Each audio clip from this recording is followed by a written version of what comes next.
ಪೂಜಿಪ ಹರಿಯ ಮಗುವೇ. ನಮಸ್ತೆ ವೀಕ್ಷಕರೇ, ನಿಮಗೆ ಇವತ್ತು ಶ್ರೀ ರಾಯರದ್ದು ಬಗ್ಗೆ ಹೇಳಬೇಕು. ಪೂಜ್ಯಾಯ ರಾಘವೇಂದ್ರಾಯ ಸತ್ಯಧರ್ಮ ರತಾಯ ಚ ಭಜತಾಯ ಕಲ್ಪವೃಕ್ಷಾಯ ನಮತಾಮ ಕಾಮಧೇನು ಎಲ್ಲವನ್ನು ಕೊಡೋ ರಾಯರು. ವಿಶ್ವಮಾನದಲ್ಲಿ ಕಲ್ಯಾಣ ಉಂಟು ಮಾಡೋದು ಏಕೈಕ ಗುರು ಅಂದರೆ ರಾಘವೇಂದ್ರ ಸ್ವಾಮಿಗಳು. ರಾಘವೇಂದ್ರ ಸ್ವಾಮಿಗಳು ನಮಗೆ ಕಷ್ಟ ಅಂತ ಹೋದರೆ ಎಲ್ಲವನ್ನು ಕಷ್ಟವನ್ನು ತಾವು ತಗೊಂಡು ನಮಗೆಲ್ಲರಿಗೂ ಸುಖವನ್ನು ನೀಡೋ ಮಹಾನುಭಾವರು ಗುರುಗಳು. ಶ್ರೀ ರಾಘವೇಂದ್ರರು ಬೃಂದಾವನದಲ್ಲಿ ಅದ್ಭುತವಾಗಿ ಇವತ್ತಿಗೂ ನೀವು ನೋಡ್ಬೋದು. ರಾಘವೇಂದ್ರ ಸ್ವಾಮಿ ಬೃಂದಾವನದ ಎದುರುಗಡೆ ನಿಂತಾಗ ಏನೂ ಬೇಡಕ್ಕಾಗಲ್ಲ. ಆ ಥರ ರಾಘವೇಂದ್ರ ಸ್ವಾಮಿಗಳು ಸಜೀವವಾಗಿ ಕುಳಿತು ಕಲ್ಪವೃಕ್ಷ, ಕಾಮಧೇನು, ಚಿಂತಾಮಣಿಯಾಗಿ ಭಕ್ತರ ಎಲ್ಲ ರೀತಿಯ ಅಭಿಷ್ಟಗಳನ್ನು ತೀರಿಸ್ತಾ ಇರೋರು.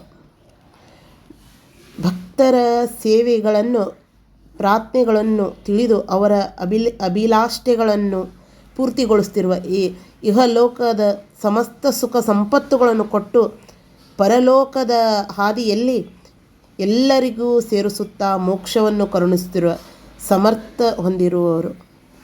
ಫಲ ಕೇಳುವ ಆಸೆಯಿಂದ ಮಂತ್ರಾಲಯಕ್ಕೆ ಬಂದು ರಾಯರ ಹತ್ರ ಶ್ರೀ ರಾಘವೇಂದ್ರ ತೀರ್ಥರಿಗೆ ಭಕ್ತರು ಪ್ರಿಯೆಯಿಂದ ಕರೆಯುವ ಹೆಸರು ರಾಯರು.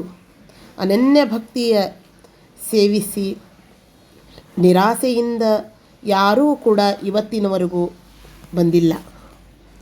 ಜಗತ್ತಿನಲ್ಲಿ ಹರಿಯೊಬ್ಬರಿಗೆ ಮಾತ್ರ ಎಲ್ಲರಿಗೂ ಎಲ್ಲವನ್ನು ಕೊಡೋ ಅಧಿಕಾರವಿದೆ.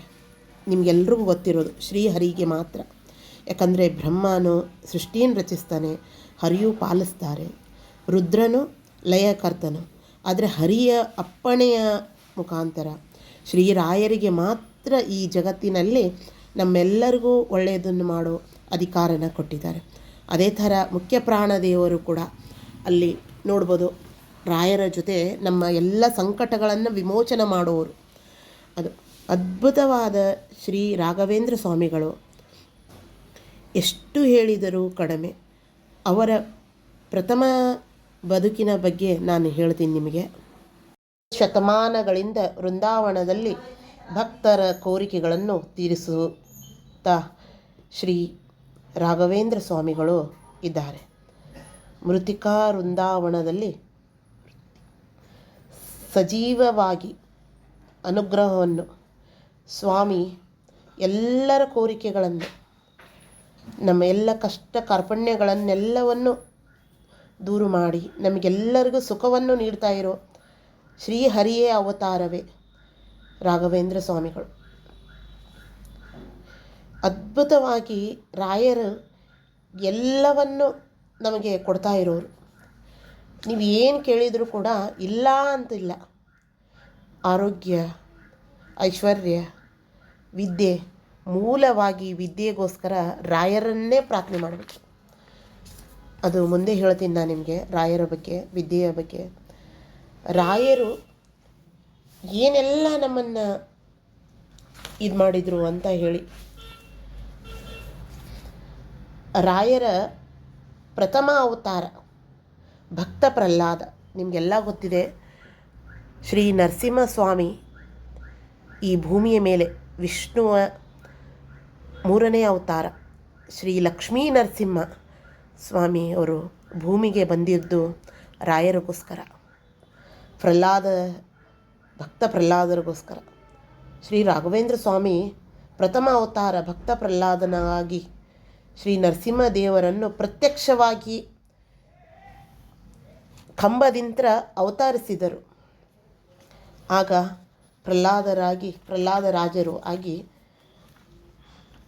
ನರಸಿಂಹದೇವರ ಅನುಗ್ರಹ. ಎರಡನೆಯ ಅವತಾರ ಶ್ರೀ ರಾಘವೇಂದ್ರ ಸ್ವಾಮಿ. ದ್ವಿತೀಯ ಅವತಾರವು ಬಲಿಕರಾಜರು. ನೀವು ನೋಡ್ಬೋದು ಶ್ರೀ ರಾಘವೇಂದ್ರ ಸ್ವಾಮಿಗಳು ಎರಡನೆಯ ಅವತಾರ ಬಲಿಕರಾಜರು. ಶ್ರೀ ಭೀಮಸೇನ ಮೂಲಕ ಶ್ರೀಕೃಷ್ಣರ ಸಂತೋಷಪಡಿಸಿರುವರು ಎರಡನೆಯ ಅವತಾರ. ಹಾಗೂ ಮೂರನೆಯ ಅವತಾರ ಶ್ರೀ ರಾಘವೇಂದ್ರ ಸ್ವಾಮಿಗಳ ತೃತೀಯ ಅವತಾರ ಶ್ರೀ ವ್ಯಾಸರಾಜರು.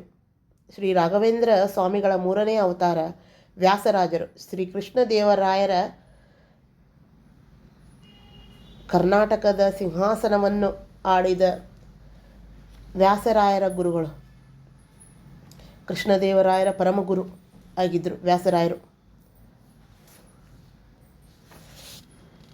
ಹಾಗೂ ಶ್ರೀ ರಾಘವೇಂದ್ರವರ ಪೂರ್ವಜರ ಶ್ರೀ ರಾಘವೇಂದ್ರ ಸ್ವಾಮಿಗಳ ಪೂರ್ವಜರು ಶ್ರೀ ಕೃಷ್ಣ ದೇವರಾಯರ ಆಸ್ಥಾನದಲ್ಲಿ ಉನ್ನತ ಪದವೀಧರಾಗಿದ್ದರು. ದಕ್ಷಿಣ ಭಾರತದಲ್ಲಿ ಕದಂಬ, ಚಾಲುಕ್ಯ, ಹೊಯ್ಸಳ, ಚೋಳ ಮುಂತಾದ ಅರಸರುಗಳು ಪ್ರತ್ಯಕ್ಷವಾಗಿದ್ದರು. ಅವರ ಬ್ರಾಹ್ಮಣ ಕುಟುಂಬದಲ್ಲಿ ವಿಶೇಷ ಮನ್ನಣೆಯ ತಮ್ಮ ಆಸ್ಥಾನದ ಉನ್ನತ ಪದವಿಗಳನ್ನು ಕೊಟ್ಟು ಗೌರವಿಸುತ್ತಿದ್ದರು. ದಕ್ಷಿಣದಲ್ಲಿ ತಮ್ಮ ಆದ ಕೀರ್ತಿ ಪತಾಕೆಗಳನ್ನು ಹಾರಿಸಿದ ವಿಜಯನಗರ ಅರಸರು ಕೂಡ ಬ್ರಾಹ್ಮಣ ಅಭಿಮಾನಿಗಳೇ ಆಗಿದ್ದರು. ಷಟ್ಕನ ವಂಶಸ್ಥರು ಅಂದರೆ 60 ಪ್ರಾಚೀನ ಬ್ರಾಹ್ಮಣರ ಕುಟುಂಬದಲ್ಲಿ ಅವರ ಸ್ಥಾನದಲ್ಲಿದ್ದರು. ಪೈಕಿ ಭೀಮಾ ಮುದ್ರೆಯ ಮನೆತನ ಗೌತಮ ಗೋತ್ರಕ್ಕೆ ಸೇರಿದವರು ನಮ್ಮ ಶ್ರೀ ರಾಘವೇಂದ್ರ ಸ್ವಾಮಿಗಳು. ಪೂರ್ವಾಜ ಆಶ್ರಮದ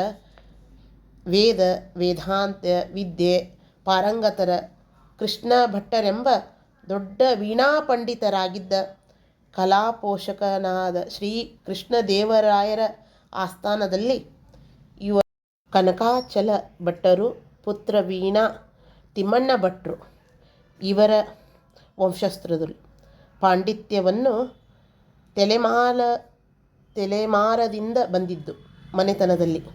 ಆದರೆ ದುರಾದೃಷ್ಟವಶ 16ನೇ ಶತಮಾನದಲ್ಲಿ ಮಧ್ಯಭಾಗದಿಂದ ಬಹುಮನಿ ಸುಲ್ತಾನರೆಂದು ಪ್ರಸಿದ್ಧ ಹೊಂದಿರುವ 5 ಜನ ಮುಸ್ಲಿಂ ರಾಜರು ಬಂದು ಶ್ರೀಕೃಷ್ಣ ದೇವರಾಯ ಅಳಿಯನ್ನು ಸೋಲಿಸಿದರು. ಆಗ ಕೃಷ್ಣಾ ನದಿ ದಾಟಿ ವಿಜಯನಗರದಲ್ಲಿ ಈಗಿನ ಹಾಳು ಹಂಪಿ ವಿಶ್ವಖ್ಯಾತಿ ಕಲಾಕೃತಿ ಕಂಡ ನಾಶ ಮಾಡಿದರು. ಈ ಸಮಯದಲ್ಲಿ ಆಗ ಎಲ್ಲ ಮಠ ಮಂದಿರಗಳು ಎಲ್ಲವೂ ನಾಶವಾಗಿ ಹೋಗುವುದು.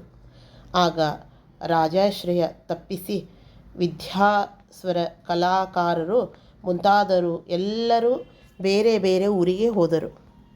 ಪೈಕಿ ತಿಮ್ಮಣ್ಣ ಭಟ್ರು